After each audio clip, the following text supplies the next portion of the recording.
السلام علیکم ورحمۃ اللہ وبرکاتہ۔ الحمدللہ رب العالمین والصلاة والسلام علی اشرف الانبیاء والمرسلین نبینا محمد وعلی آلہ واصحابہ اجمعین۔ اللہم صلی علی محمد وعلی آل محمد۔ آج کی اس گفتگو میں وضو پر وضو کرنا، پانی میں اسراف اور وضو کے بعد ناجائز امور کا ذکر کیا جائے گا۔ ہر نماز کے لیے الگ وضو کرنا ضروری نہیں، بلکہ ایک وضو سے کئی نمازیں پڑھی جا سکتی ہیں۔ رسول اللہ صلی اللہ علیہ وسلم نے فتح مکہ کے دن ایک وضو سے کئی نمازیں پڑھی۔ سیدنا عمر رضی اللہ تعالی عنہ نے عرض کی، یا رسول اللہ صلی اللہ علیہ وسلم، آج آپ نے وہ کام کیا جو پہلے نہیں کرتے تھے۔ تو پیارے نبی صلی اللہ علیہ وسلم نے ارشاد فرمایا، اے عمر، یہ میں نے جان بوجھ کر کیا۔ صحیح مسلم۔ مطلب یہ ہے کہ لوگوں کے لیے آسانی پیدا ہو جائے، اور زندگی میں اگر کبھی کوئی موقع ایسا آ جاتا ہے کہ آدمی سفر میں ہے یا پانی کی قلت ہے یا پانی موجود نہیں ہے اور وہ پہلے سے وضو میں ہے، تو وہ اپنے اس وضو کے ساتھ کئی ایک نمازیں پڑھ سکتا ہے۔ اگر وضو باقی ہو تو دوبارہ بھی وضو کیا جا سکتا ہے، بلکہ یہ افضل ہے۔ انس رضی اللہ تعالی عنہ فرماتے ہیں، کان النبی صلی اللہ علیہ وسلم یتوضأ عند كل صلاة قلت كيف كنتم تصنعون قال يجزئ احدنا الوضوء ما لم يحدث۔ صحیح بخاری۔ نبی مکرم صلی اللہ علیہ وسلم ہر نماز کے لیے وضو کرتے۔ راوی حدیث کہتے ہیں، میں نے عرض کیا کہ آپ کیسے کرتے ہیں؟ تو انہوں نے فرمایا، ہمارے کسی شخص کے لیے ایک وضو اس وقت تک کے لیے کافی ہے جب تک کہ وہ ٹوٹ نہ جائے۔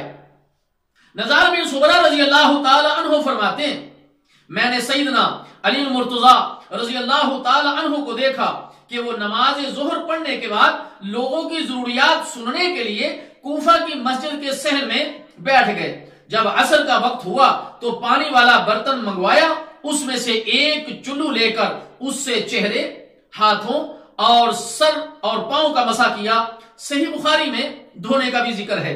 پھر وضو کا بچا ہوا پانی کھڑے ہو کر پی لیا اور کہا، کچھ لوگ اس کام کو یعنی کھڑے ہو کر پانی پینے کو برا تصور کرتے ہیں، حالانکہ میں نے رسول اللہ صلی اللہ علیہ وسلم کو ایسا کرتے دیکھا ہے، اور یہ اس بندے کا وضو ہے جس کا وضو ٹوٹا نہ ہو۔ یعنی جو عمل آپ نے کیا کہ آپ رضی اللہ تعالی عنہ نے ایک چلو لے کر اس سے اپنے چہرے، ہاتھوں اور سر اور پاؤں کا مسح کیا، تو فرمایا کہ یہ اس آدمی کا وضو ہے کہ جس کا پہلے وضو ٹوٹا نہ ہو۔ سنن نسائی۔ بعض لوگ وضو پر وضو کرنے کو مکروہ سمجھتے ہیں، یہ بات ان کی صحیح نہیں ہے۔ دوسری بات، پانی میں اسراف کرنا۔ طہارت میں پانی بقدر ضرورت استعمال کرنا چاہیے، کیونکہ اسراف گناہ ہے۔ اللہ تعالیٰ جل شانہ کا فرمان ہے، اعوذ باللہ السمیع العلیم من الشیطان الرجیم ولا تسرفوا انہ لا یحب المسرفین۔ اور اسراف نہ کرو، بے شک اللہ اسراف کرنے والوں کو پسند نہیں کرتا۔ اور رسول اللہ صلی اللہ علیہ وسلم ایک مد یعنی ایک بک پانی سے وضو کر لیا کرتے تھے۔ اللہ اکبر۔ صحیح بخاری۔ اور ہماری حالت کیا ہے؟